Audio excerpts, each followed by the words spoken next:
Hai guys.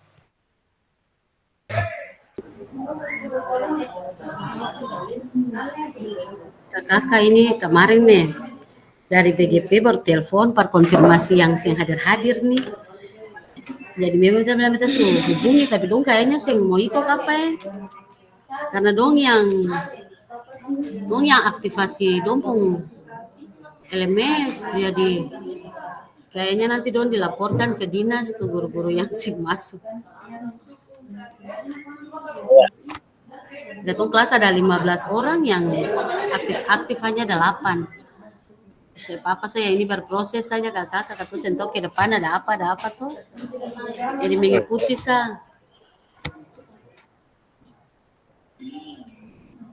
Iya, nanti beta mencoba WA admin tuh kan ya. Barang katong pakai akun baru jadi mungkin kayaknya kan ada bermasalah jadi.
Kakak tunggu barang 3 menit lagi juga apa ya.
Iya kakak-kakak sekalian selamat siang, kita mulai saja ya.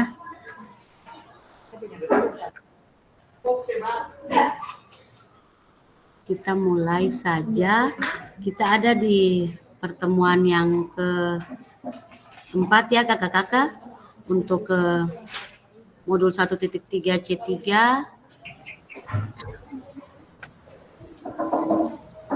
Kita ada dalam pembelajaran diferensiasi dalam PJOK.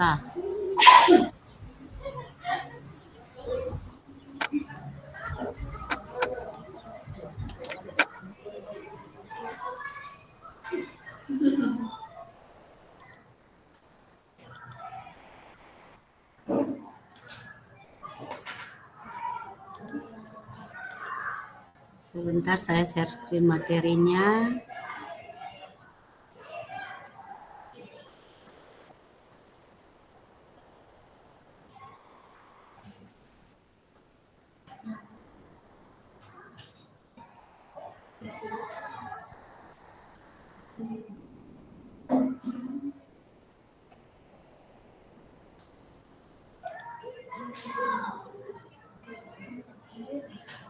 Ya bisa lihat ya kakak-kakak ya.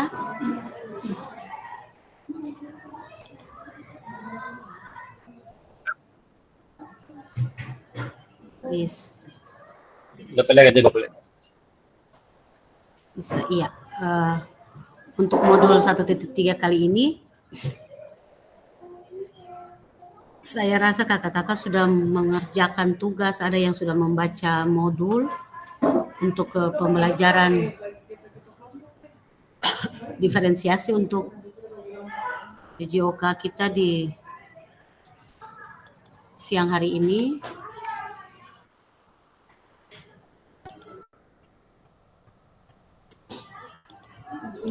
Iya, seperti biasa kakak-kakak kita ada dalam kesepakatan bersama kita di kelas 4 ini. Kalau memang ada yang tidak mengerti atau tidak paham bisa raise hand. Kemudian memaksimalkan fitur chat kalau memang ada jawaban-jawaban yang diminta dari saya untuk kakak-kakak masukkan di dalam kolom chat. Iya, tujuan sesi kita hari ini ada 3. Jadi memahami konsep pembelajaran PJOK yang berpusat pada peserta didik, memahami minat peserta didik sesuai karakteristik bidang jasmani, sosial, emosional, dan mental sesuai usianya. 3. Menganalisis studi kasus kegiatan pembelajaran PJOK berdiferensiasi. Jadi kakak-kakak secara umum ada 3 poin yang akan kita lakukan hari ini, di mana yang pertama itu student center learning atau pembelajaran yang berpusat pada peserta didik. Kemudian pemahaman tentang perkembangan jasmani, sosial, emosional, dan mental anak. Kemudian yang ketiga pembelajaran berdiferensiasi dalam PJOK.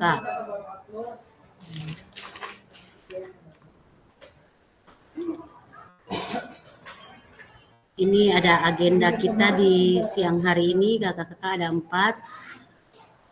Melakukan role play pembelajaran PJOK, mengasosiasi aktivitas pembelajaran dengan pasal aktivitas, mencocokkan tabel karakteristik perkembangan peserta didik sesuai usia, dan menganalisis kegiatan pembelajaran PJOK berdiferensiasi.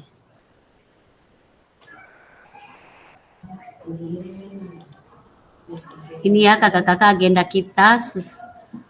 Mengingat yang kemarin ditanyakan Kak Kastera, kita sesuai waktu. Jadi kalau memang kita tepat waktu, berarti memang kita akan, maksudnya tepat waktu, kita selesai tepat waktu. Jadi ada agenda yang sudah ada di sini, kita berpatokan di agenda ini saja.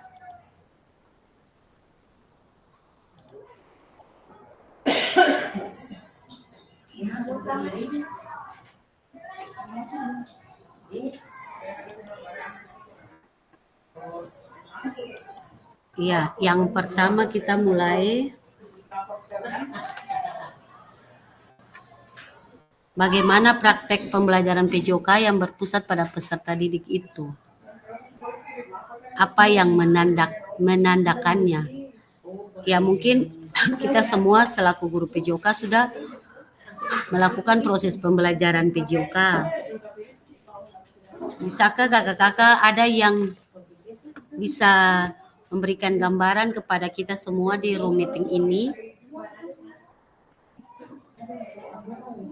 Apa yang menandakan pembelajaran PJOK itu berpusat pada peserta didik?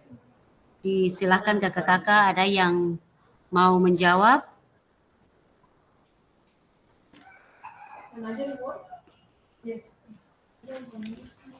Ini pertanyaan pemantik kita untuk masuk di materi siang ini. Jadi pembelajaran PJOK yang berpusat pada peserta didik atau pembelajaran berdiferensiasi. Ada yang bisa mengatakan bagi kita semua di siang ini apa itu pembelajaran berdiferensiasi? Kakak-kakak semua, atau ada yang sudah baca modul, di modul sudah dijelaskan?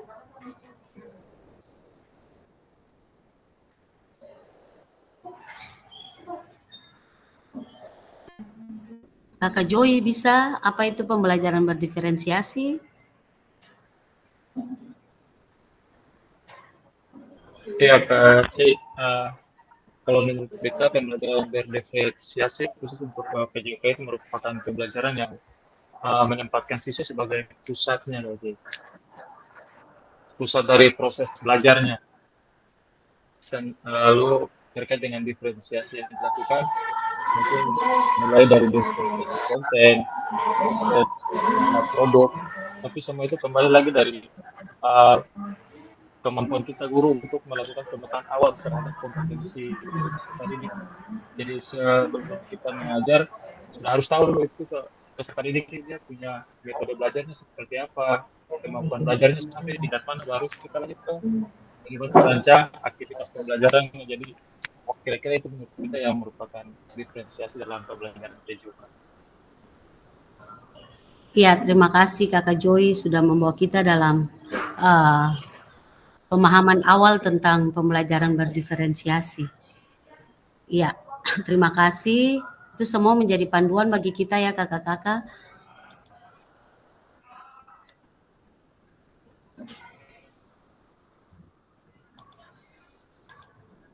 Iya.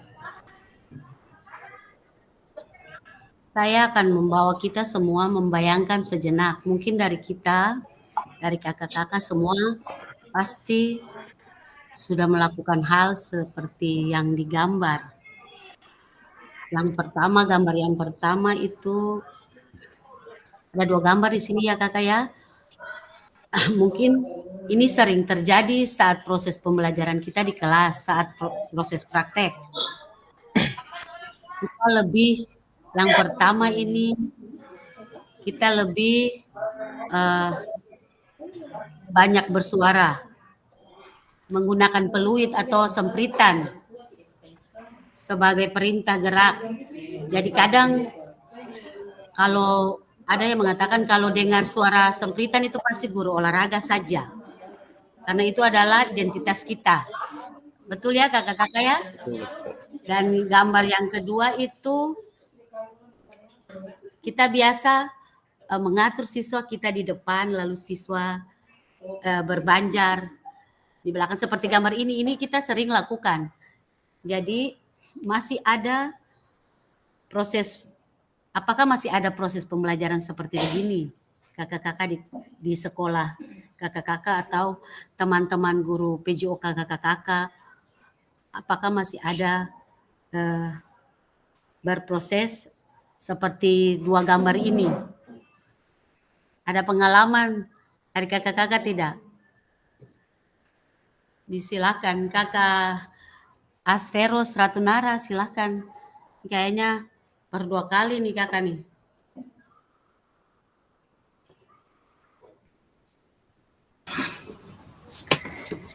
Ya, izin ya. Ibu, Bapak dan Ibu guru hebat, selamat. Ya.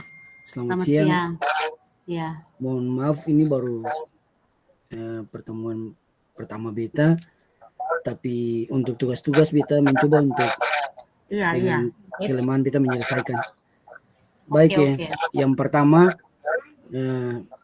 pembelajaran sebelum beta menjawab ini, pembelajaran berdiferensiasi adalah yang tadi telah disampaikan, pembelajaran yang berpusat kepada siswa.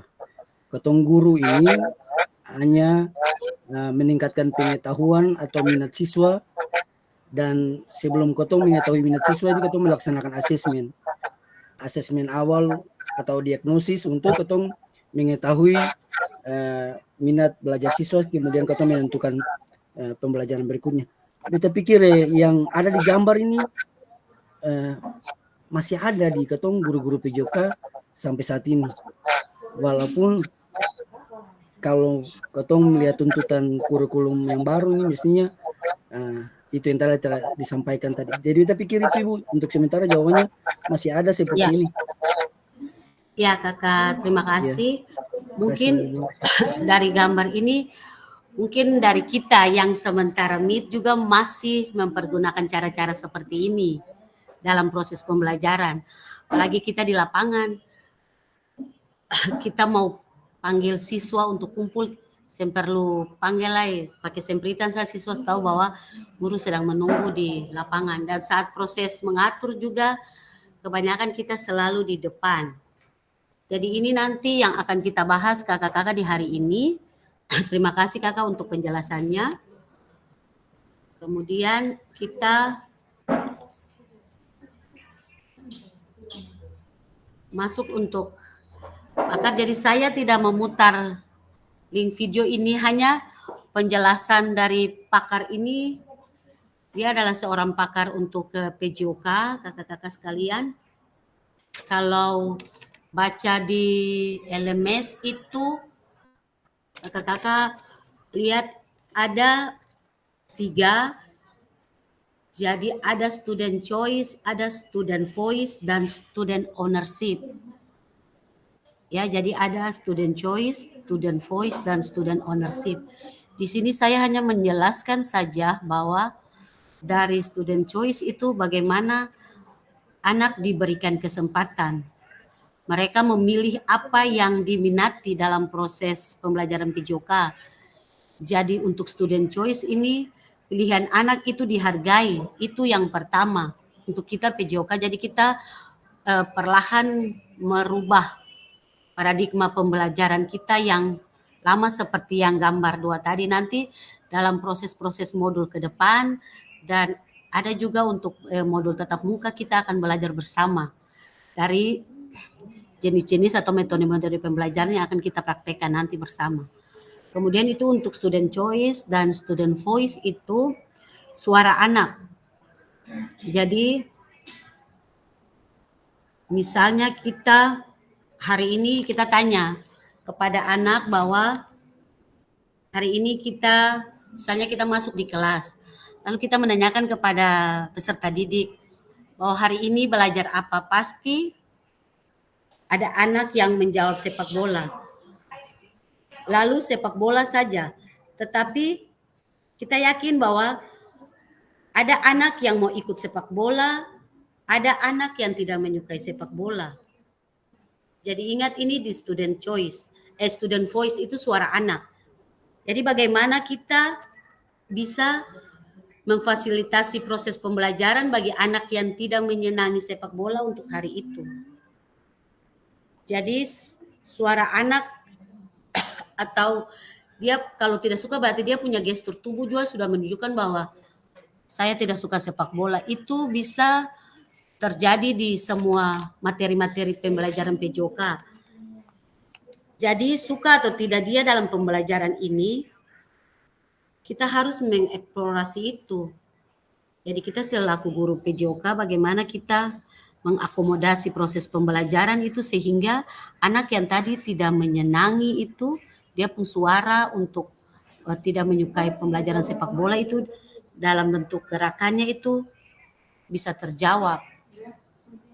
Ya kakak-kakak ya, kemudian untuk student ownership itu bagaimana anak memiliki dan terlibat dalam proses yang sementara kita lakukan, proses pembelajaran yang sementara kita lakukan. Misalnya untuk materi bola voli ya kakak-kakak, ada 3 anak yang tidak suka. Ada 3 anak perempuan yang tidak suka materi bola voli. Mau kita paksa dalam bentuk apapun, anak-anak itu tidak akan senang dalam proses pembelajaran yang kita lakukan. Namun jika kita mencoba, jadi kalau kita sudah tahu, oh 3 perempuan ini yang tidak suka bola voli, berarti kita harus mencoba memodifikasi, terus mendengarkan, atau kita berbagi peran dalam proses permainan sepak bola, dalam permainan bola voli itu. Mungkin ketiga anak yang tidak menyenangi permainan bola voli itu, kita kasih peran mereka sebagai pelatih atau coach. Di situ mereka mempunyai andil dalam proses pembelajaran bola voli itu, walaupun mereka tidak melakukan teknik dasar permainan bola voli. Tetapi mereka sudah berperan langsung dalam pembelajaran permainan bola voli.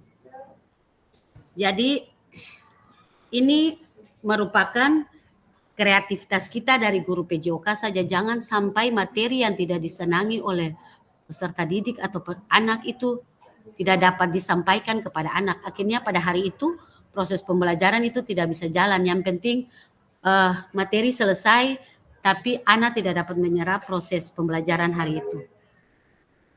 Jadi poin dalam student center learning itu atau pembelajaran yang berpusat pada peserta didik itu kakak-kakak, kita belajar ada 3 hal yang tadi, student choice, student voice, dan student ownership. Di mana student choice itu kita mendengarkan pilihan anak, kemudian student voice itu mendengar suara anak, dan yang student ownership itu bagaimana anak-anak merasa memiliki materi atau aktivitas pembelajaran yang kita lakukan hari itu.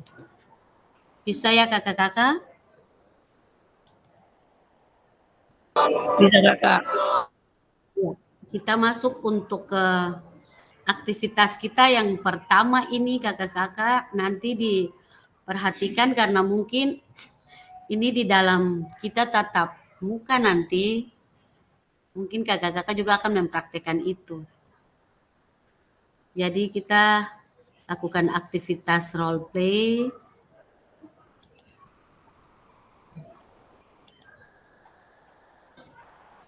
Jadi di sini capaian pembelajaran itu peserta didik melakukan dan memahami gerak koordinasi dengan benar.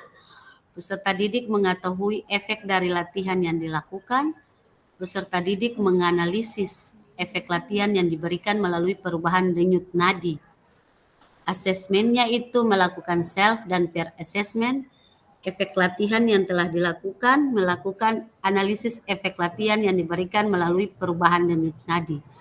Aktivitas pembelajarannya hari ini kakak-kakak kita akan lakukan latihan gerak koordinasi.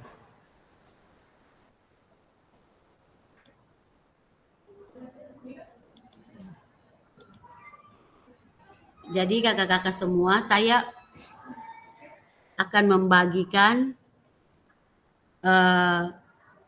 link spreadsheet. Kemudian kakak-kakak di sini langkah-langkah aktivitasnya itu kakak-kakak akan berpasangan. Jadi saya mungkin di sini ada 7 orang. Jadi nanti saya akan membagikan sapa dengan sapa, kemudian ada gambar di bawah ini.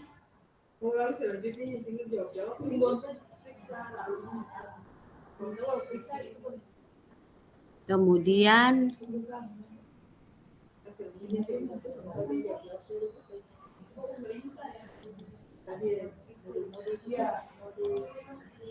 ada 6 gerakan yang akan kita lakukan. Ya kakak-kakak ya, jadi yang pertama saya coba bagi dulu.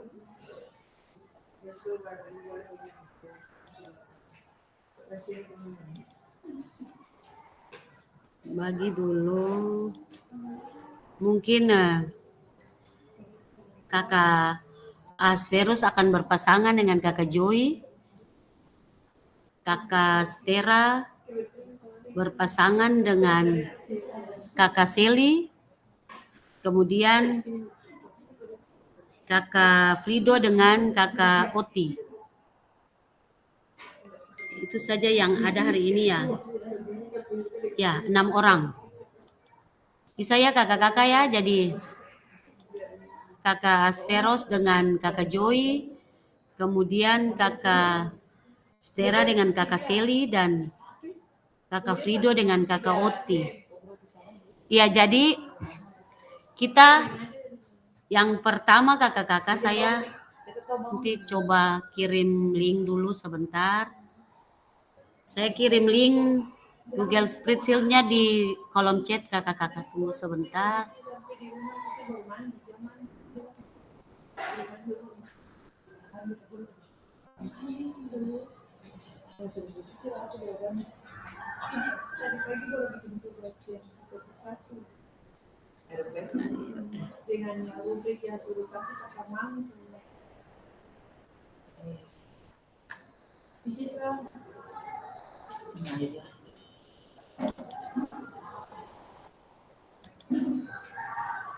Ya kakak-kakak sambil menunggu. Jadi nanti kakak-kakak yang tadi masing-masing orang itu dia akan menghitung dia punya denyut nadi awal. Jadi kita rasa kakak-kakak sudah tahu cara menghitung denyut nadi ya? Bisa kakak-kakak? Kita menghitung denyut nadi awal kita selama 10 detik. Kemudian hasil denyut nadi 10 detik itu dikalikan 6. Dikalikan 6 hasilnya itu nanti kakak-kakak tulis masukkan di sebentar saya sementara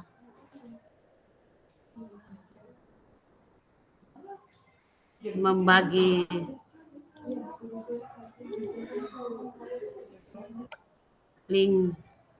linknya sebentar kakak-kakak.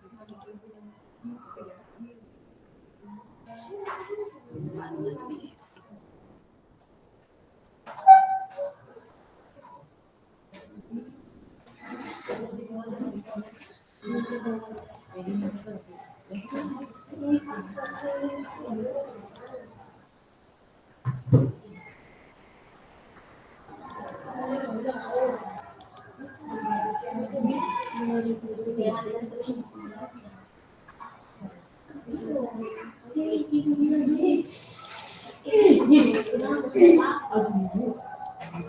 Saya mencoba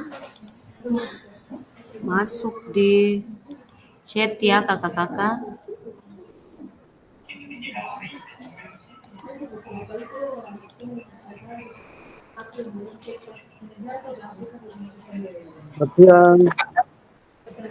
Selamat siang kakak.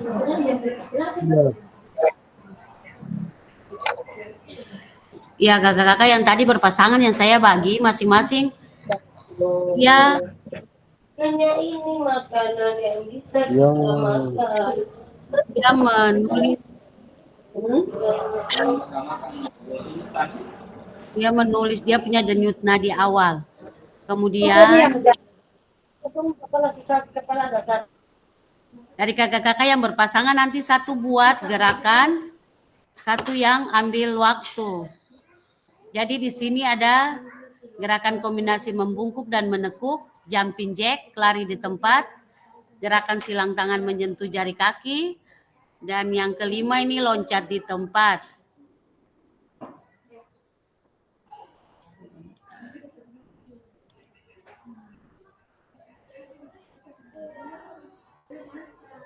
Bentar kakak-kakak ini coba saya share lagi satu videonya.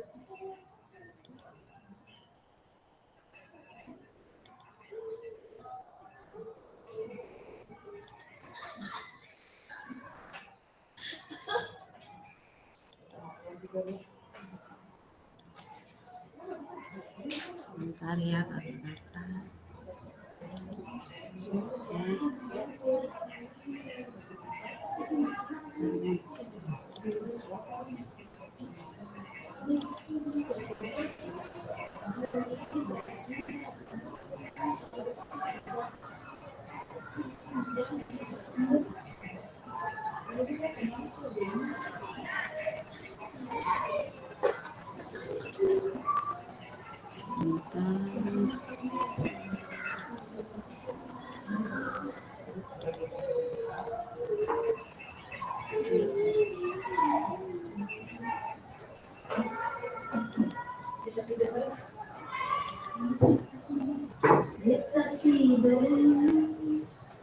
Dan ini bentuk gerakannya kakak-kakak.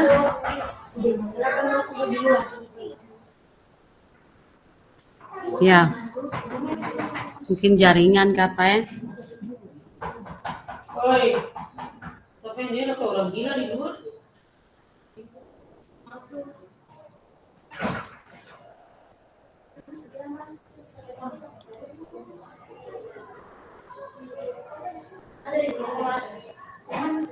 Ya, kakak-kakak kalau memang jaringan ini, saya lanjut saja ya. Jadi kakak-kakak untuk ke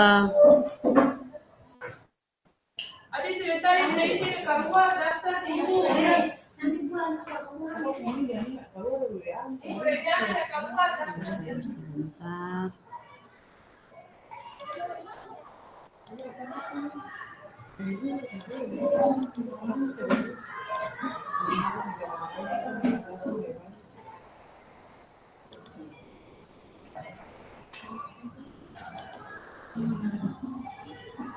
Jadi itu nanti kita lewati saja ya kakak-kakak, kita lanjut untuk materi selanjutnya saja.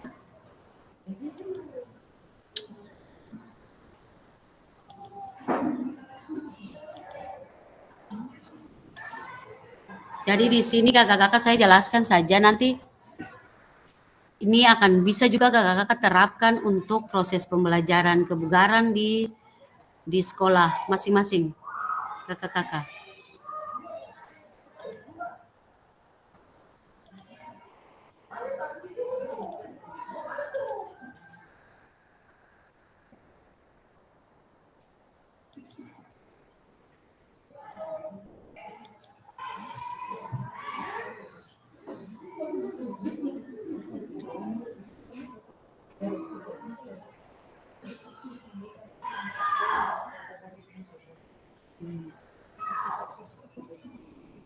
Yang pertama itu kita mengecek dulu denyut nadi awal, kemudian kita lakukan ke 5 gerakan ini kakak-kakak. Kemudian kita mengecek lagi denyut nadi akhir untuk proses pembelajaran kebugaran ya kakak-kakak. Kemudian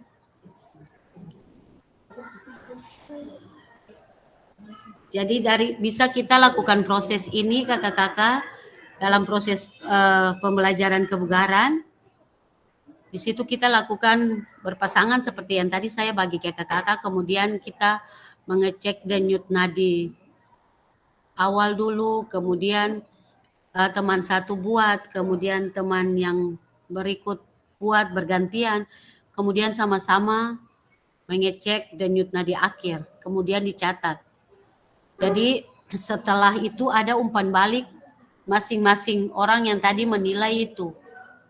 Umpan balik kepada temannya. Jadi ini juga merupakan proses pembelajaran untuk materi kebugaran.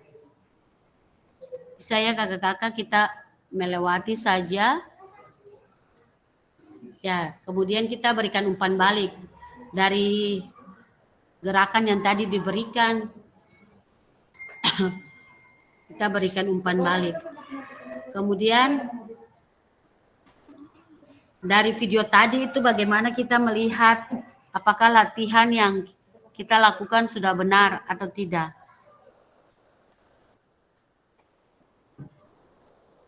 Apakah ada efek dari gerakan yang kita lakukan atau proses latihan itu. Kemudian efek dari latihan tadi itu mengindikasi apa untuk kita.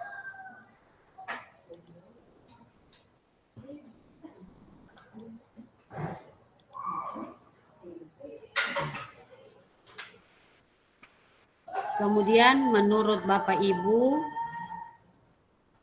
atau kakak-kakak semua, apa yang mempengaruhi denyut nadi Bapak Ibu atau kakak-kakak sebelum dan setelah latihan? Kalau ini tadi hanya gambaran saja dari proses yang kita lakukan. Misalnya, kita tidak perlu melakukan gerakan-gerakan tadi, tapi dalam proses pembelajaran, kita membiasakan untuk peserta didik atau anak-anak sebelum kita melakukan proses pembelajaran hari itu, kita masing-masing anak dulu mengecek denyut nadi diam atau denyut nadi awal. Iya, secara tidak langsung itu juga sudah merupakan pembelajaran numerasi. Ada literasi yang mereka harus membaca materi yang dikirimkan, kemudian numerasi juga di situ masuk karena menghitung denyut nadi masing-masing orang. Kemudian dari denyut nadi itu kita bisa mengetahui proses pembelajaran yang akan kita lakukan ini, anak-anak ini bisa ikut atau tidak. Mungkin ada kondisi tubuh mereka yang tidak fit hari itu, kita bisa mengetahui dari denyut nadi awal anak-anak tersebut. Bisa ya kakak-kakak, jadi proses ini juga bisa membantu kita sebelum kita melakukan proses pembelajaran. Walaupun materi diberikan, apapun materi yang diberikan, kita bisa melakukan denyut nadi, tes denyut nadi. Banyak juga anak-anak kita yang tidak bisa menghitung nadi mereka. Ya, jadi kalau memang ada yang sudah pernah membuat itu kepada anak-anak, itu bagus supaya anak-anak bisa mengetahui.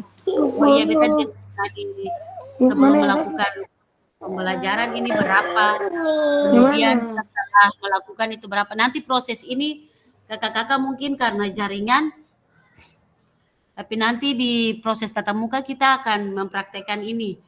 Jadi itu gambaran saja kakak untuk proses peningkatan kebugaran kita, latihan gerakan-gerakan yang tadi, contoh gerakan-gerakan yang tadi itu yang akan meningkatkan proses kebugaran kita. Jadi sebelum anak-anak melakukan itu, kita para guru juga harus mencoba itu.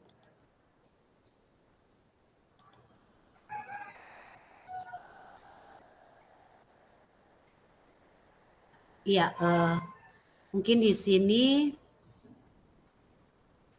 ada link lagi. Saya tidak kasih link lagi ya kakak-kakak. Saya memberikan kesempatan kakak-kakak menggunakan fitur chat saja. Nanti linknya saya kirim, tapi ada yang mengikuti lewat HP. Jadi saya menggunakan fitur chat saja. Dari proses yang role play yang tadi kakak-kakak, yang slide-slide yang saya tunjukkan, mari kita analisis bersama proses pembelajaran role play tadi.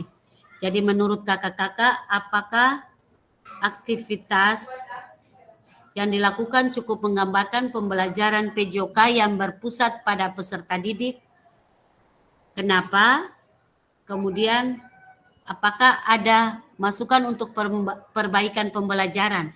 Silakan kakak-kakak menulis di kolom chat.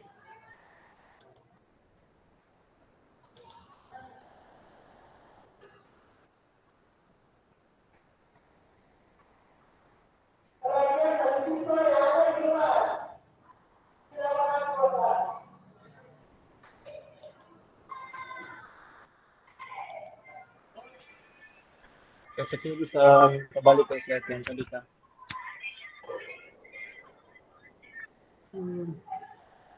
Sinyalnya.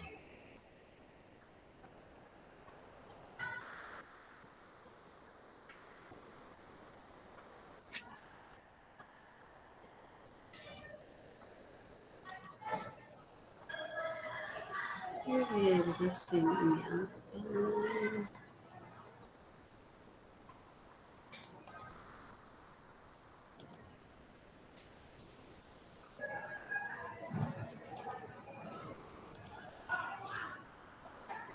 Bisa kakak-kakak manfaatkan fitur chat saja untuk menuliskan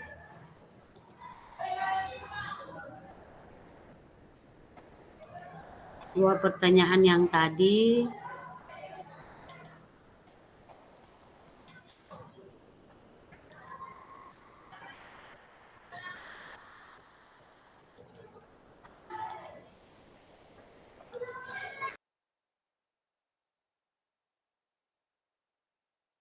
Ya, Le. Mana siapa yang sumarah sampai model begitu?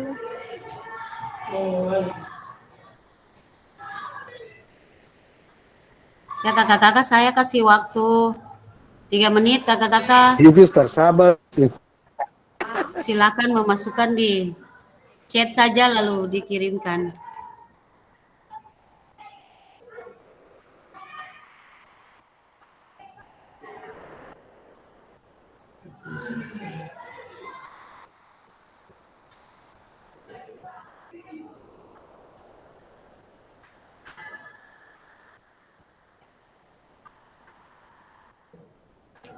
Jaringannya.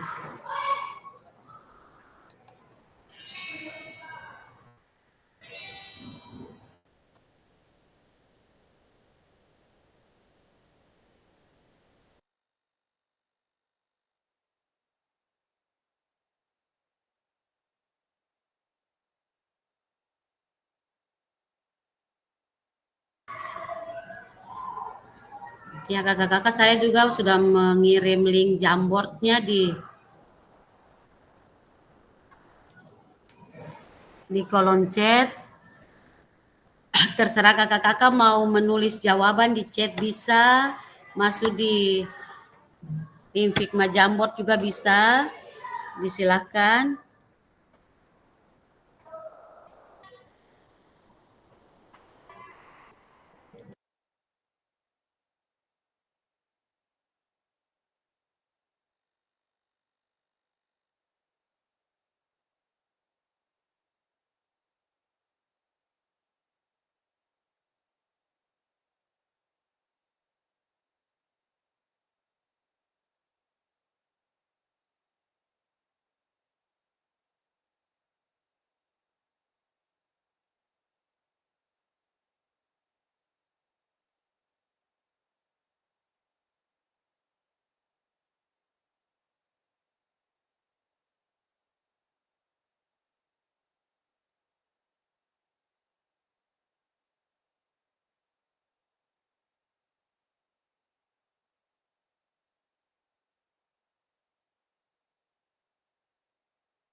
Ya, terima kasih yang sudah masuk, Kakak Stera, Kakak Frido.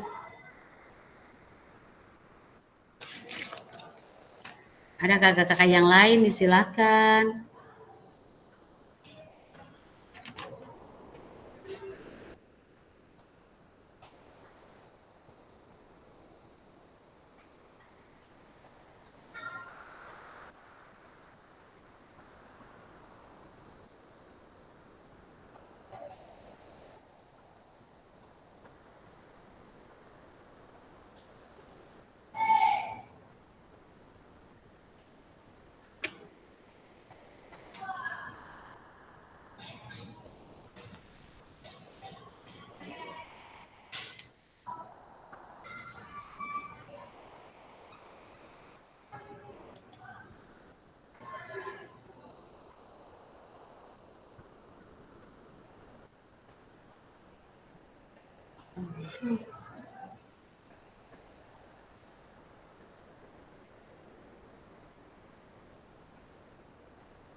Bismillah.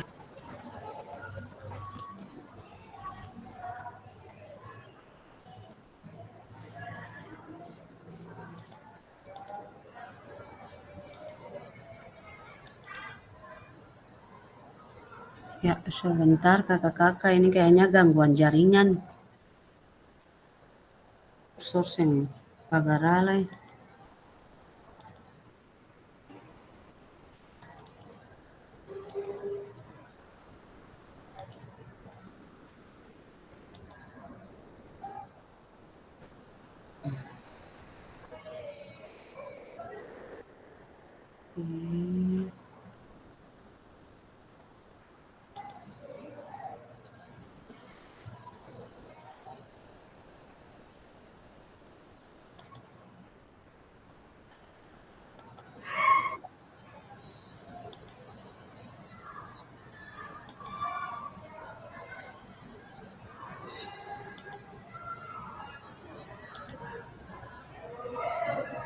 Ya, kakak-kakak semua mungkin sudah menulis di kolom chat ya kakak-kakak.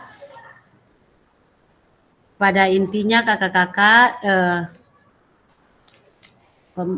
permainan role play tadi itu menggambarkan pembelajaran yang berpusat pada peserta didik, di mana kita lihat bahwa permainan role play tadi menggambarkan pembelajaran berdiferensiasi atau berpusat pada peserta didik, di mana di situ masing-masing siswa atau masing-masing anak memilih gerakan mana yang mereka suka.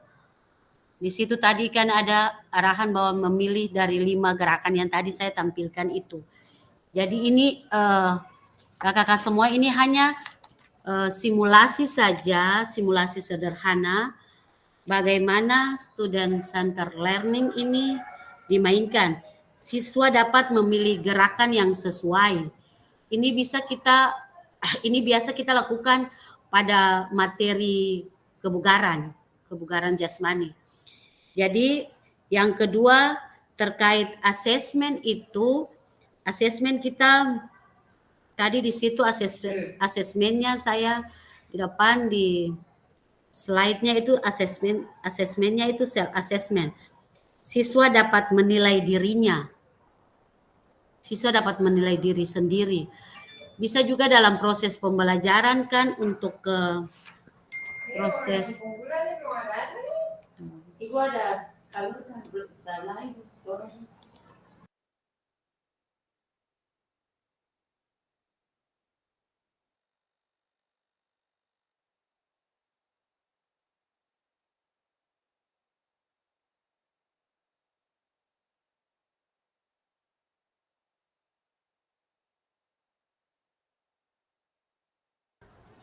jadi itu ya kakak-kakak mungkin dalam proses penilaian kita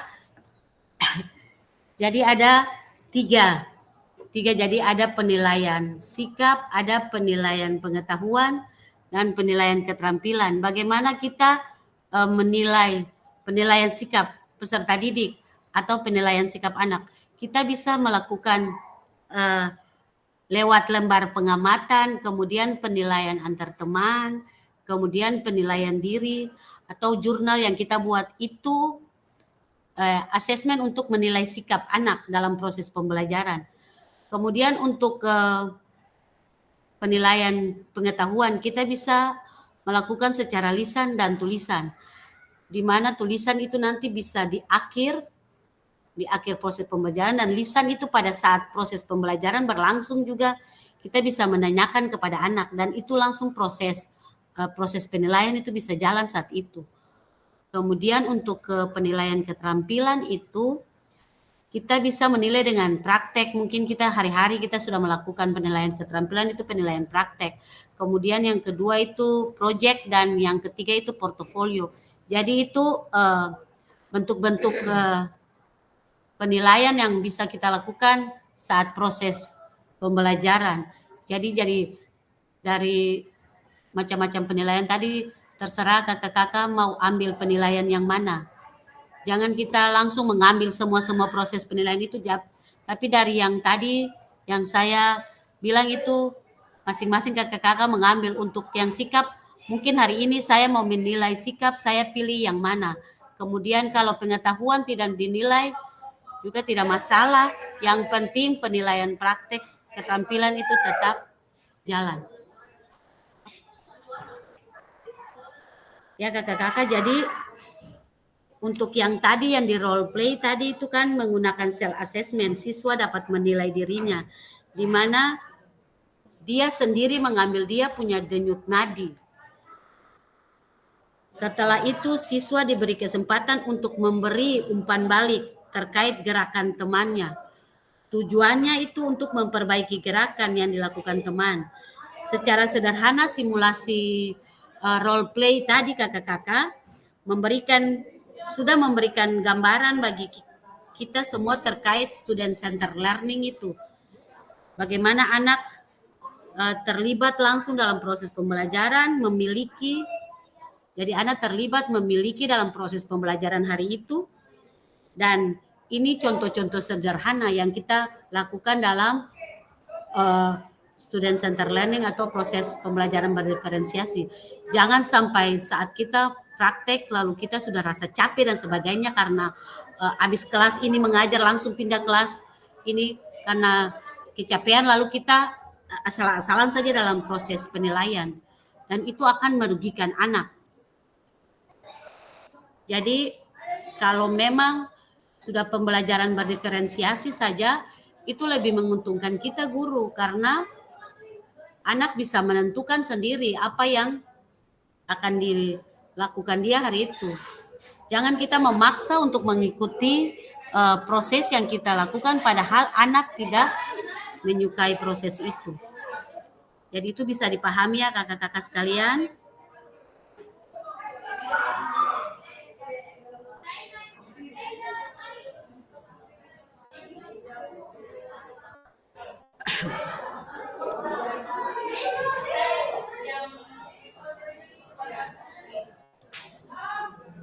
Jadi kakak-kakak dari ilustrasi tadi, di sini kita bisa lihat peran guru dan murid dalam pembelajaran SCL tadi, yang tadi saya sudah mencoba menjelaskan proses role play tadi.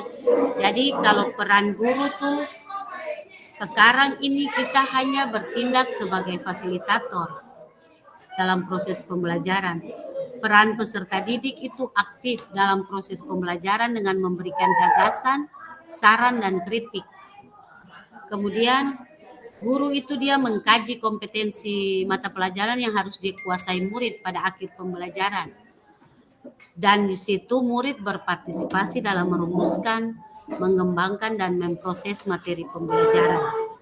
Yang ketiga, merancang strategi dan lingkungan pembelajaran yang dapat menyediakan beragam pengalaman belajar. Di situ peran peserta didik, di situ dia mengkaji kompetensi dan strategi pembelajaran yang ditawarkan oleh guru. Kemudian yang berikut itu membantu murid mengakses informasi, menata dan memprosesnya untuk dimanfaatkan dalam memecahkan permasalahan hidup sehari-hari.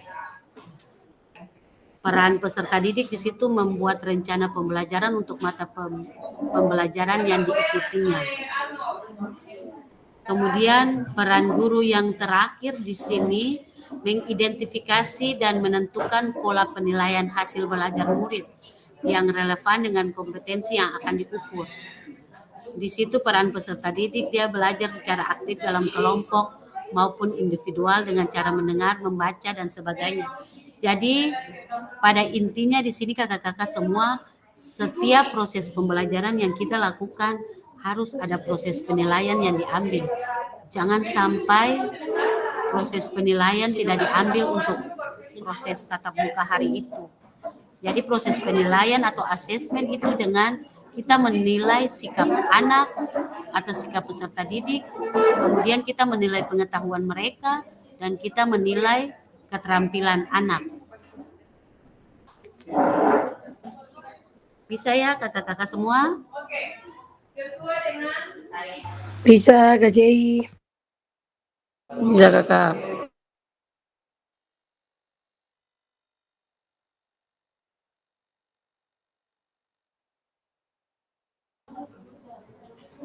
Ya kakak-kakak semua, dalam student centered learning ini guru akan berperan sebagai fasilitator dalam proses belajar. Peserta didik akan dilatih untuk memiliki tanggung jawab atas kegiatan belajarnya dengan panduan guru sebagai fasilitator agar materi, kegiatan, dan pengukuran pembelajaran masih dalam koridor capaian pembelajaran yang diharapkan. Dalam hal ini, guru dapat mendorong perkembangan peserta didik karena guru bukan satu-satunya sumber belajar. Ya kakak-kakak, harapan dari student centered learning ini anak-anak mampu dan mandiri terkait dengan apa yang dilakukan. Misalnya jika ada gerakan yang salah, kita langsung memperbaiki. Jadi otak anak itu tersimulasi untuk berpikir cara memperbaiki gerakan yang salah itu. Jangan sampai kita kasih tinggal saja anak berjalan dengan gerakan yang salah itu. Kalau saat proses pembelajaran anak melakukan gerakan yang salah, kita selaku guru di sini kita sebagai fasilitator. Kita memfasilitasi anak itu sampai dia benar-benar dapat melakukan gerakan itu dengan baik dan benar. Jangan sampai kita bilang nanti saja tunggu sampai ini selesai. Jangan. Saat itu langsung kita proses memperbaiki gerakan anak itu jalan supaya langsung dia dapat memperbaiki proses yang dia lakukan kesalahan tadi. Bisa ya kakak-kakak? Jangan sampai kita praktek sudah capek dan sebagainya. Yang penting materi selesai, anak mau mengerti atau tidak, tetap saja kita lanjutkan. Jangan seperti itu. Itu pola yang lama. Mari sama-sama kita belajar pelan-pelan agar kita dapat memperbaiki proses cara mengajar kita dan proses dalam pemberian nilai bagi peserta didik.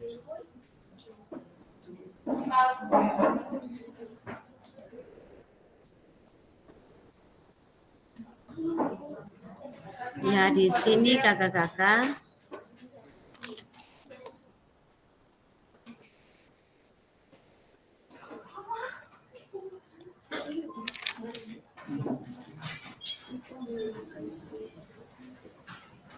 jenis-jenis pembelajaran student centered learning apa yang pernah Bapak Ibu praktekkan dalam pembelajaran.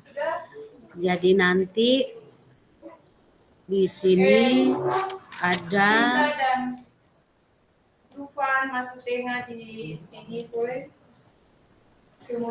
jenis-jenis pembelajaran SCL di sini kakak-kakak.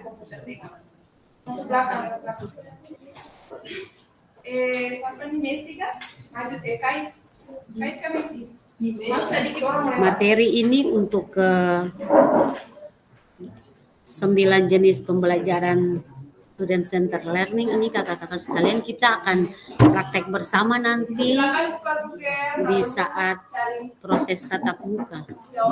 Ya, jadi saat proses tatap muka ini kita akan praktek bersama ke-9 jenis pembelajaran ini. Di awal saya sudah katakan bahwa mungkin kita sudah melakukan proses pembelajaran ini, cuman mungkin kita tidak tahu yang ini yang dinamakan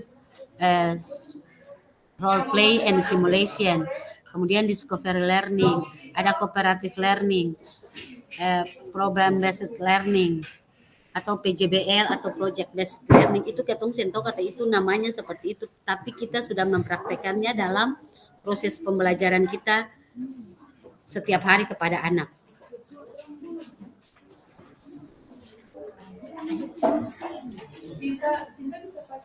Ya, kita masuk untuk aktivitas yang kedua kakak-kakak, karakteristik karakteristik peserta didik.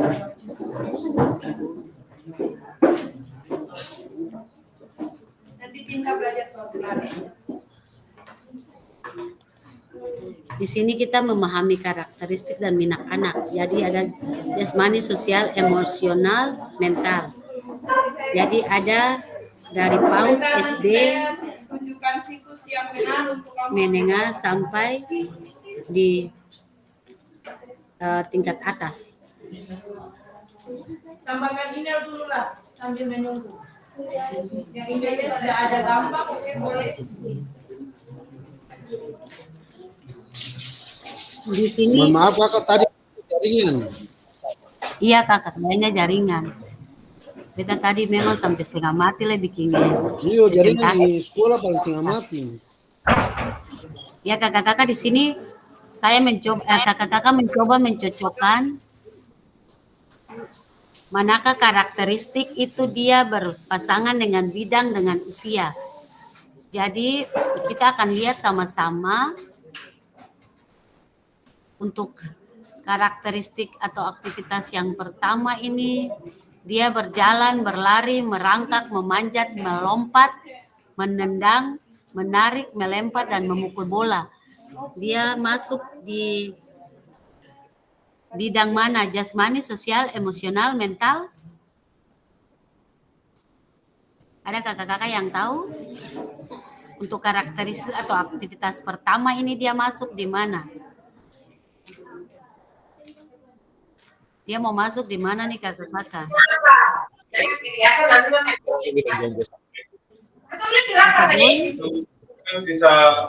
Di jasmani. Jasmani kakak. Jasmani Di jasmani. Ya. Ini dia masuk di jasmani. Dari jasmani ini tingkat usianya dari berapa ke berapa?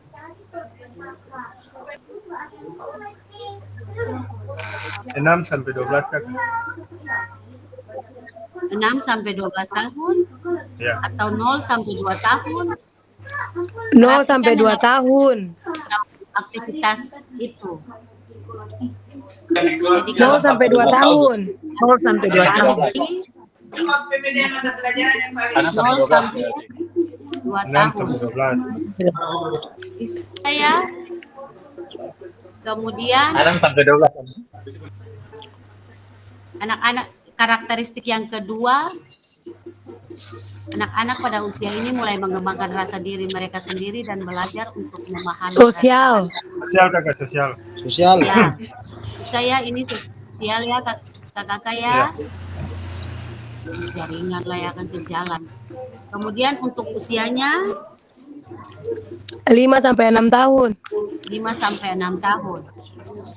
Iya, bisa 5 sampai 6 tahun. Kemudian karakteristik yang ketiga ini masuk di Emosional. nah, emosional ini tingkat usianya 6 sampai 12 tahun. 12 tahun ya. Bisa ya kakak-kakak kita ikuti bersama, kemudian anak-anak mulai belajar untuk memahami dan mengelola emosi mereka. Mental juga, mental dan itu juga di 6 sampai 12 tahun, Kakak Jay. Oke. Jadi mungkin seperti ini ya kakak-kakak sekalian. Dia punya karakteristik Apa kasih? anak dan bidang yang sesuai ya kakak-kakak ya. Ini Bisa kakak perut sakit belum makan nasi. Kami makan nasi. kemudian ya. Kakak-kakak kita ada di sesi diskusi, jadi ada 2 pertanyaan ini. Jadi saya kasih waktu 5 menit kakak-kakak. Apa pentingnya guru mengetahui karakteristik peserta didik? Kemudian yang kedua, bagaimana cara mengakomodasi berbagai karakteristik dan minat peserta didik dalam pembelajaran? Kakak-kakak menulis saja di kertas itu, nanti baru Saya akan mencoba memanggil sesuatu orang saja daripada kita masuk di bor lagi jaringannya. Saya kasih waktu 5 menit kakak-kakak melihat 2 pertanyaan di atas.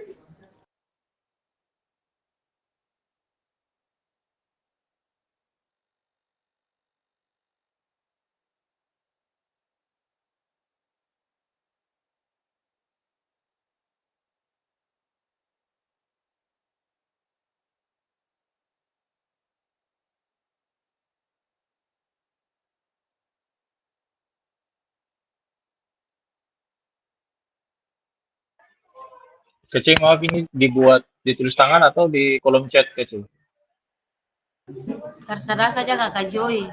Di kolom chat bisa, di kolom chat saja juga. Kalau nanti beta tanya lain nanti langsung jawab di kolom chat saja supaya memang ini kan direkam. Jadi nanti proses kakak-kakak pun terekam. Di kolom chat bisa kakak Joy. Oke.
Iya kakak-kakak semua mungkin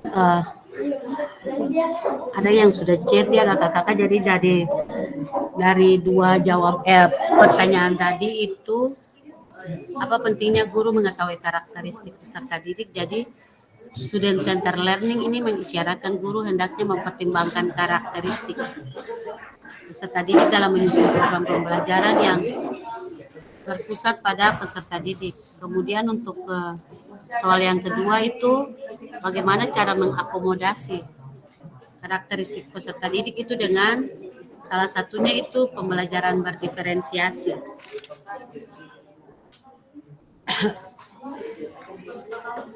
Iya kakak-kakak mungkin sedikit penjelasan saja dari saya. Mungkin setiap setiap anak itu tidak sama.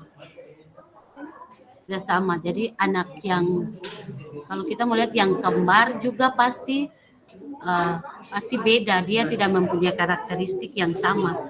Jadi agar guru tidak salah dalam memberi materi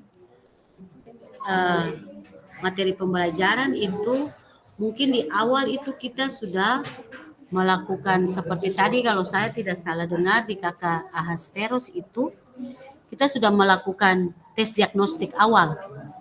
Nah, dari tes awal itu kita bisa memetakan kemampuan siswa. Memetakan kemampuan siswa, dari situ kita bisa mendesain proses pembelajaran kita seperti apa. Jadi misalnya untuk materi kebugaran misalnya, jangan sampai kita menyuruh siswa itu lari sampai lama, lalu melakukan kalau kita sudah suruh siswa lari lama, kemudian kita suruh siswa melakukan gerakan yang tadi salah satunya jumping jack, guru tidak memahami karakteristik jasmani anak saat itu, pasti dia tidak bisa melakukan proses gerakan itu dengan baik. Bisa-bisa belum sampai selesai juga dia sudah jatuh atau dia sudah pingsan dan sebagainya, karena guru tidak memahami karakteristik dari siswa.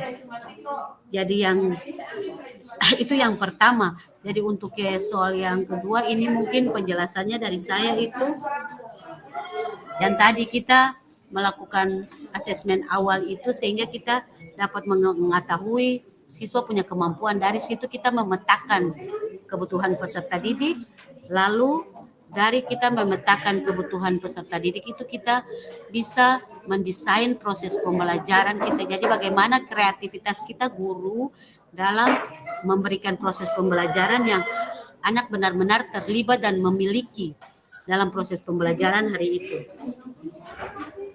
Karena tidak semua anak bisa dalam satu materi tersebut. Jadi kalau anak yang tidak bisa, kita bisa. Oh, dia yang suka ini, kita harus buat apa kepada anak dengan proses yang tadi saya bilang. Nanti di dalam proses tatap muka juga ada proses-proses pembelajaran yang bisa mengakomodir semua siswa sehingga dia terlibat walaupun dia tidak suka mata pelajaran atau materi tersebut.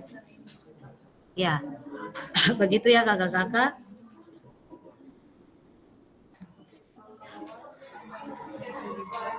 Kita masuk di pembelajaran ketiga, pembelajaran diferensiasi dalam PJOK.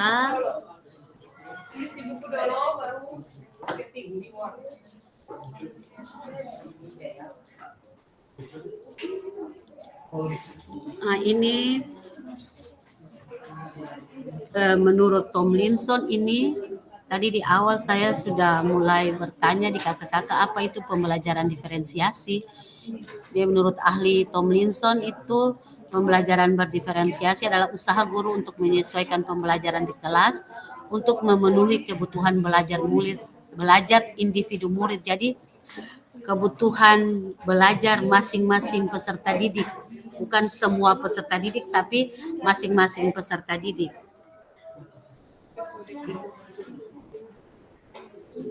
Kemudian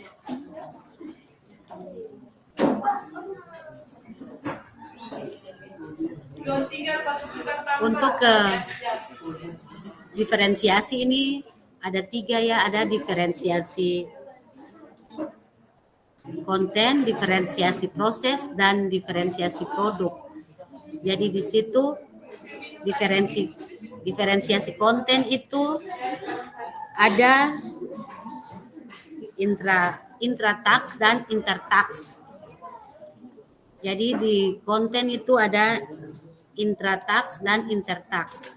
Jadi untuk ke konten ini kakak-kakak, misalnya saya ambil dari intra-task ini misalnya gerakan dari gerakan satu level kesulitannya berbeda. gerakan satu level tapi kesulitannya berbeda. Misalnya kita melakukan proses pembelajaran bola basket ya kakak-kakak. Jadi kita di situ kita bagi 4 pos. Jadi di pos pertama itu siswa atau murid itu dia mendrebel dengan 2 tangan.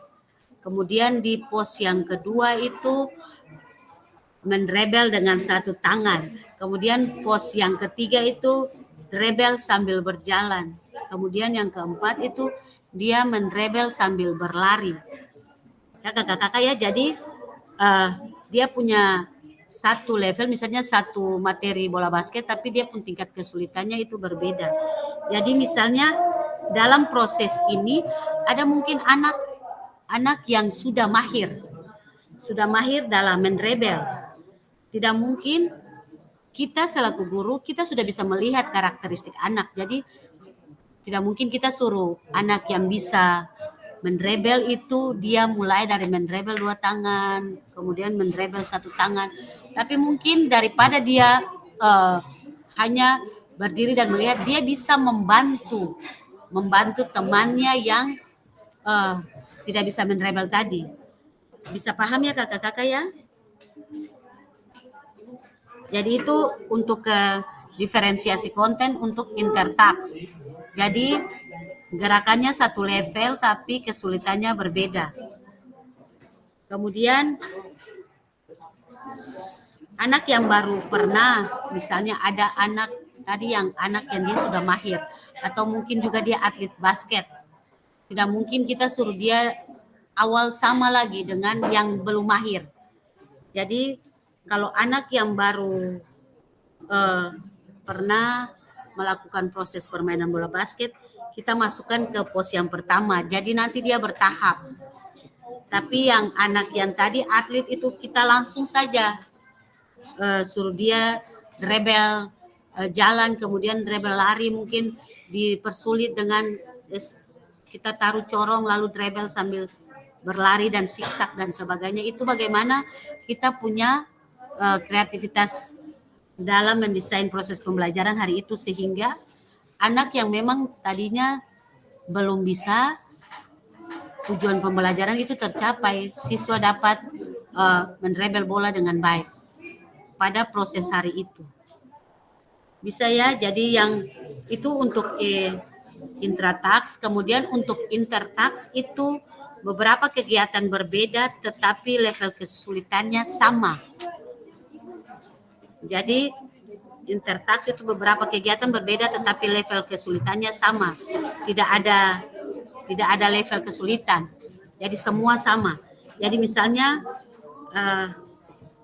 materi untuk DSD saya ambil itu mungkin lokomotor dan non lokomotor. Jadi ada 5 pos. Jadi ada 5 pos untuk 5 gerakan yang sama. Jadi ada lari, dia berjalan, lari, melempar, kemudian berguling. Jadi tidak ada tingkat kesulitan yang dihadapi siswa. Jadi semua gerakan itu sama, tidak ada tingkat kesulitan. Jadi itu intratask dan intertask. Bisa paham ya kakak-kakak? Kemudian untuk diferensiasi proses ini merujuk pada strategi membedakan proses yang harus dijalani oleh peserta didik yang dapat memungkinkan mereka untuk berlatih dan memahami isi konten. Jadi konten ini materi kakak-kakak. Jadi ini diferensiasi proses ini tadi saya bilang strategi mengajar kakak-kakak yang kakak-kakak terapkan agar diferensiasi konten itu dia terjawab. Jadi tidak mungkin anak yang baru belajar kita samakan dengan anak yang atlet. Ya, kita mengajar juga terkait dengan proses yang dilakukan. Jadi bagaimana kalau kita sudah mengetahui karakteristik anak, berarti proses pembelajaran yang dilakukan itu akan berjalan dengan baik, karena tidak ada yang mungkin anak-anak canggung dan sebagainya, karena memang kita sudah menaruh porsi mereka sesuai dengan karakteristik mereka masing-masing. Kemudian untuk diferensiasi produk ini di sini merujuk pada strategi membedakan produk hasil belajar murid, hasil latihan penerapan dan pengembangan apa yang telah dipelajari. Jadi harus banyak persiapan dari kita guru sebelum kita memberikan materi pembelajaran.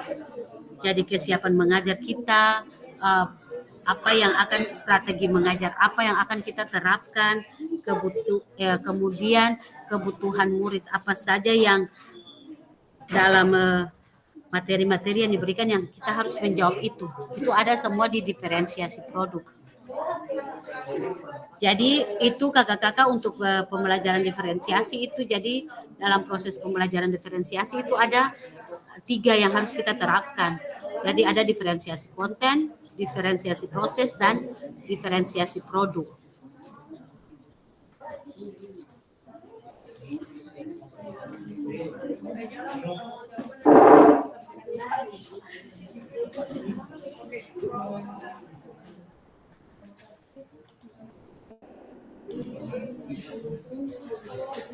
Iya, kakak-kakak mungkin ada, ini juga sudah ada di LMS.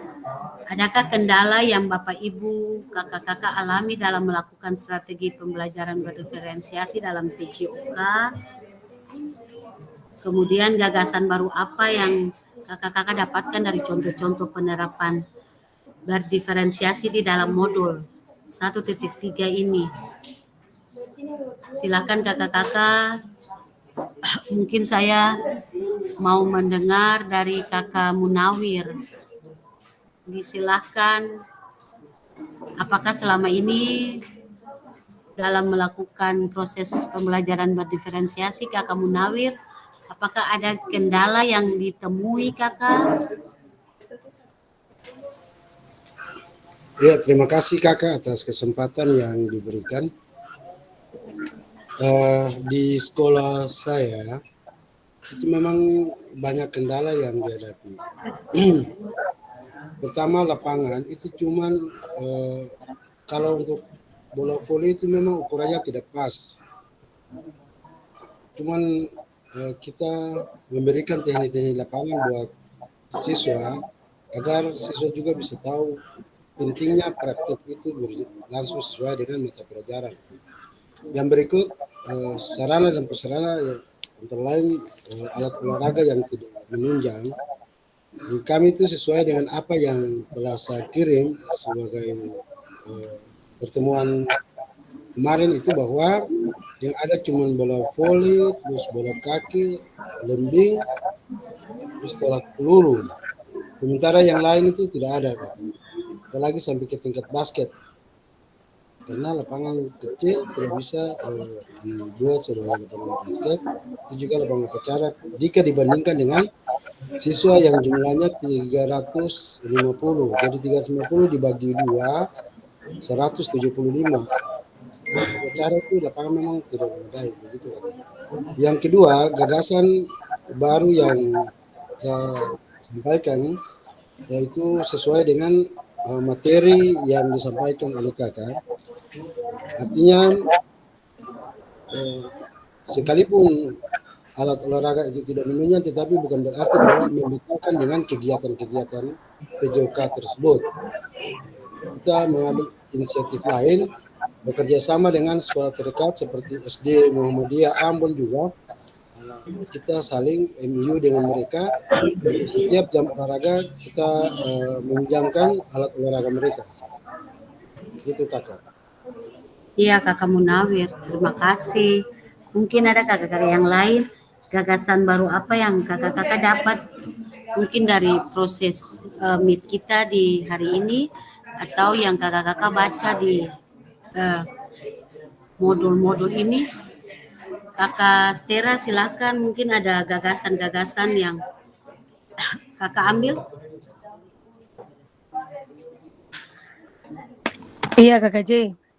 Karena beta libur beta ada jagaan jadi jangan marah beta off off kamera. Iya, Iya siapa Kakak C, untuk yang ini jawab pertanyaan yang ini ya?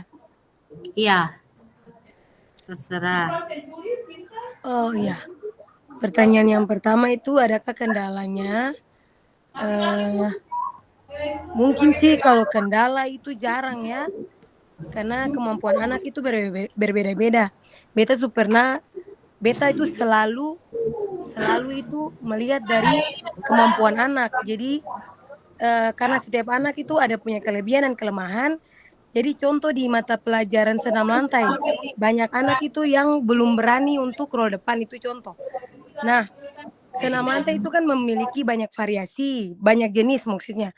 Jadi ada roll depan, roll belakang, sikap lilin, dan lain-lain. Nah, ketika beta mengajar itu beta lihat anak-anak punya kemampuan. Ada yang mereka sangat takut dan bahkan gemetar saat berguling depan, tapi beta bisa lihat kelemahannya di mana sehingga beta bisa mengganti kelemahan mereka itu. Misalnya beta tanya para anak, kamu bisa senam lantai yang mana selain roll depan dan roll belakang?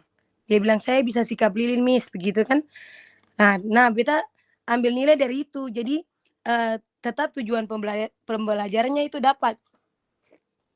Meskipun mereka memiliki kelemahan di satu jenis gerakan, tapi mereka masih bisa melakukan gerakan yang lain, ya. Itu kendalanya dan bisa juga diatasi dengan berbagai macam variasi materi yang lain atau jenis materi. Kemudian yang kedua itu adalah gagasan baru atau apa ini? Contoh-contoh penerapan strategi berdiferensi di dalam modul.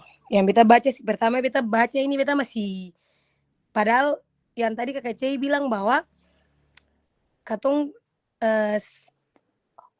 bahasa Indonesia ini seperti ini, padahal yang selama ini katong sudah praktek, tapi katong sen tahu bahwa ini katong sudah bikin akang, ya. Jadi selama kita belajar LMS ini dan tadi Kakak Cei tadi jelaskan juga paling lengkap, ya. Jadi contoh-contoh ini yang beta dapat adalah manfaatnya itu sangat besar karena itu berpusat pada peserta didik. Yang paling sering ditemui yang tadi kita bilang itu kendala, karena yang lain-lain itu beta sudah bikin akang. Contoh beta selalu bawakan variasi permainan dalam PJOK pembelajaran. Jadi bikin anak itu seng langsung masuk di inti yang dong pikir itu susah seng. Jadi beta bawa dong itu, dong suka itu dulu PI PJOK, dong sanang kemudian dong langsung bisa masuk. Nah ketika dong dapat yang sulit, nah katong bisa ambil dari situ, katong bisa kasih pemahaman dengan baik. Jadi manfaatnya sangat besar, bisa meningkatkan wawasan mereka, pengetahuan mereka. Ketika katong sudah tahu anak-anak punya kesulitan dan kelebihan, kemudian bisa meningkatkan keterampilan. Seperti tadi Kakak Cei bilang bahwa jangan katong sembarangan untuk memberikan nilai. Ketika katong sudah rasa capek mau ke kelas yang satu, lalu ke kelas yang satu sudah rasa capek, lalu katong sembarang untuk memberikan nilai. Jangan. Katong harus tetap berfokus pada tujuan pembelajaran, yaitu memampukan siswa untuk dia bisa hal yang dia bisa itu dia harus mencoba. Jadi katong harus berusaha dulu sampai titik yang memang dia sama sekali belum bisa, katong bisa cari cara lain. Jadi manfaatnya sangat besar. Kakak Cei, itu dari beta. Terima kasih. Ya, terima kasih Kakak Stera. Iya, mungkin dari penjelasan dari Kakak Munawir dan Kakak Stella, saya mencoba mereview saja proses pembelajaran diferensiasi kakak-kakak ini tidak sulit, tapi proses ini juga lebih mempermudah kita guru PJOK, di mana kita lebih memfokuskan kepada karakteristik siswa dan kita tidak perlu seperti yang mungkin dulu mungkin kakak-kakak di sini semuanya masih muda ya, belum terlalu ini, tapi kalau yang guru-guru yang lama itu kan sudah sampai bilang aduh setengah mati mengajar banyak, apalagi sekarang mengajar kelas banyak, tapi dengan proses berdiferensiasi nih beta yakin kakak-kakak lebih memudahkan kita guru PJOK. Kemudian bagaimana kita guru PJOK melihat situasi dan kondisi proses pembelajaran saat itu saja.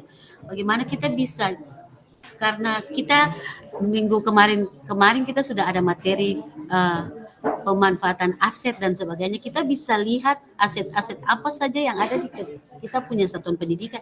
Kita bisa manfaatkan itu saja. Bagaimana kita memodifikasi itu prosesnya bisa jalan dengan tujuan pembelajaran itu bisa tercapai. Bagaimana kreativitas kita saja dari guru PJOK dalam meminimalisir semua kendala yang ada. Memang siapa bilang saya nggak ada kendala, pasti di semua sekolah, apalagi sekolah negeri, pasti ada bola yang saya ada, apa yang saya ada, tapi bagaimana kita bisa menjawab itu. Jangan sampai tidak ada alat dan sarana prasarana berarti proses itu tidak jalan, jangan. Itu juga merugikan siswa. Jadi bagaimana kita melakukan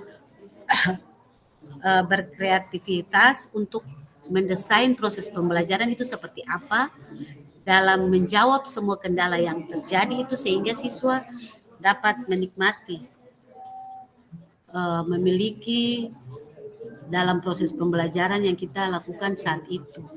Kemudian kakak-kakak yang perlu diingatkan dalam proses pembelajaran berdiferensiasi ini tetap penilaian itu tetap jalan. Kemudian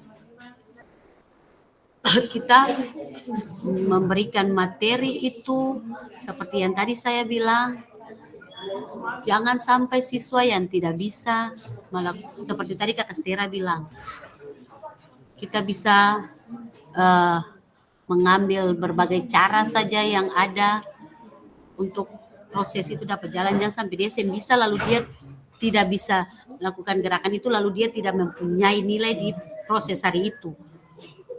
Itu juga mempersulit peserta didik ya kakak-kakak. Jadi seperti tadi saja contoh yang saya jelaskan tadi, mungkin untuk permainan bola voli kebanyakan itu siswa perempuan tidak menyenangi permainan bola voli. Passing 1-2 kali lah dong lari keluar dari dalam lapangan. Itu proses-proses yang biasa terjadi yang kita hadapi di sekolah-sekolah. Nah, bagaimana kita bisa membuat mereka terlibat dalam proses pembelajaran bola voli di hari itu. Contohnya tadi saya bilang kita membuat mereka di dalam satu pertandingan bola voli. Kemudian mungkin yang bisa main itu dia jadi pemain, lalu yang bisa main itu dia bisa jadi pelatih, dan itu tetap dia terlibat dalam proses pembelajaran hari itu.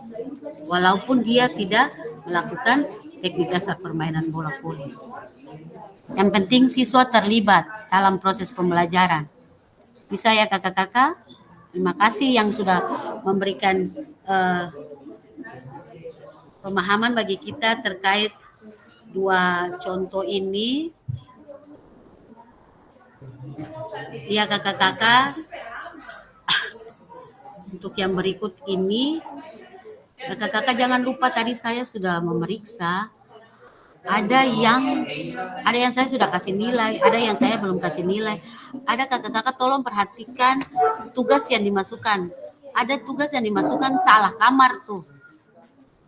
Salah kamar maksudnya di sini ada tugas 1 titik berapa tadi yang saya sementara ini ada 1.1.D.2 itu tentang refleksi framework. Kemudian dan model-model refleksi itu. Kemudian 1.2D itu yang mengunduh tabel pemetaan. Kakak Munawir punya ada kesalahan di situ. Itu harus dimasukkan di 1.2D. Kakak kayaknya masukkan di yang pertama. Kemudian ada 1.2E. Jadi kakak-kakak mau masukkan tugas itu, kakak-kakak lihat dia buku dulu ini tugasnya apa. Jadi lihat saja di LMS dia punya perintahnya apa, kakak-kakak buat. Karena kalau kakak-kakak tidak masukkan, itu nanti ada kosong, nanti dikirim ke kita fasil, kakak-kakak punya itu kosong. Jadi nanti kembali lagi setelah ini, lihat lagi LMS, berapa tugas di berapa yang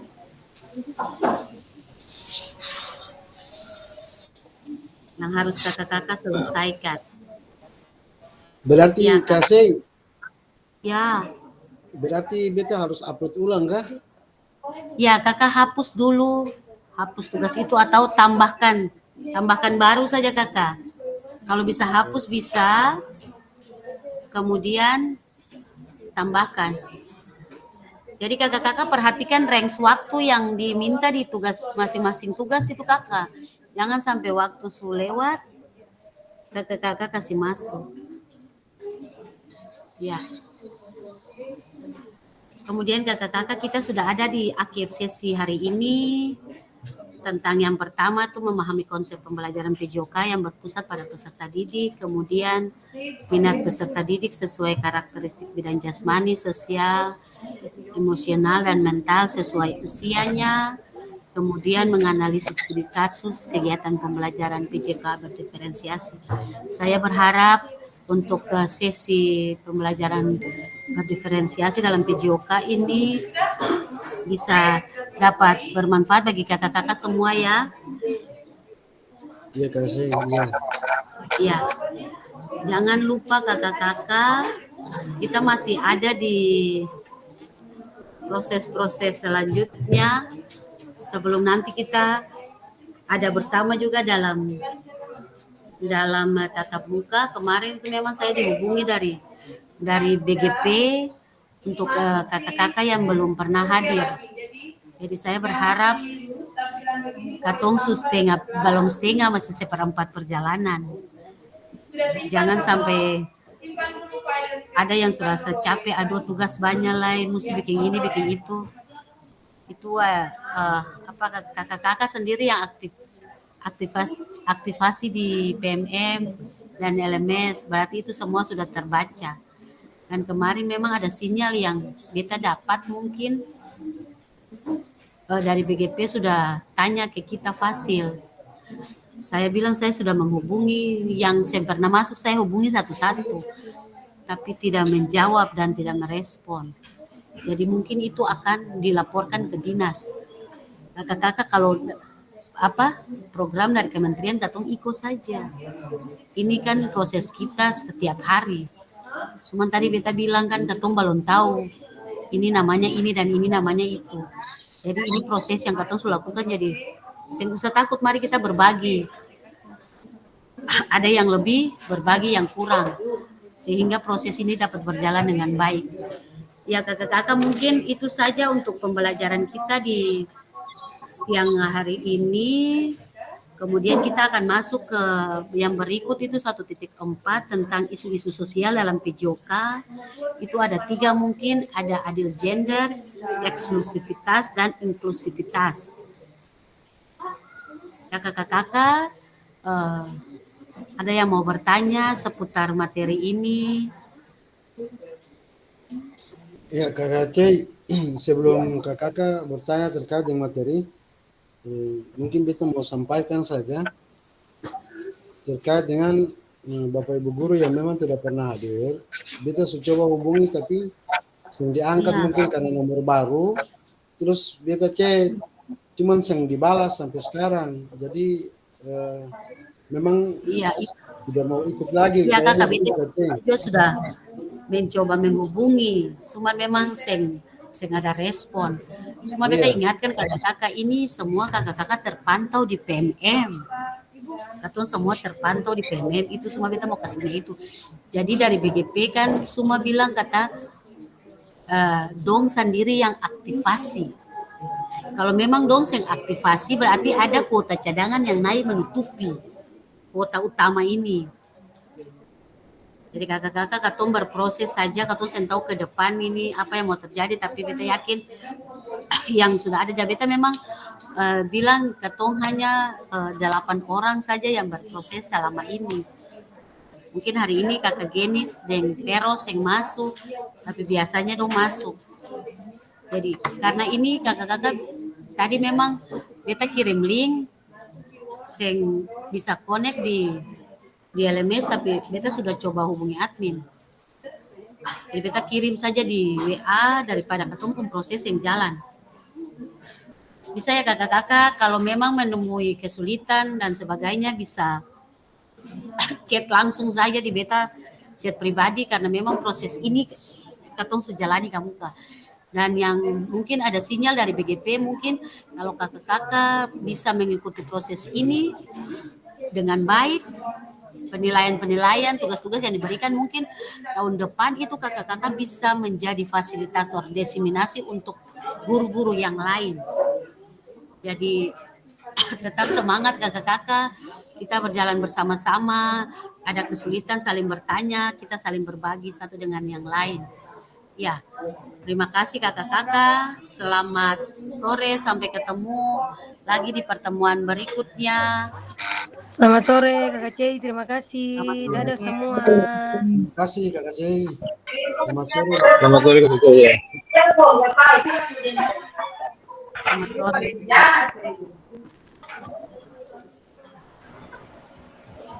Ya, sorry kakak, kita mohon pamit.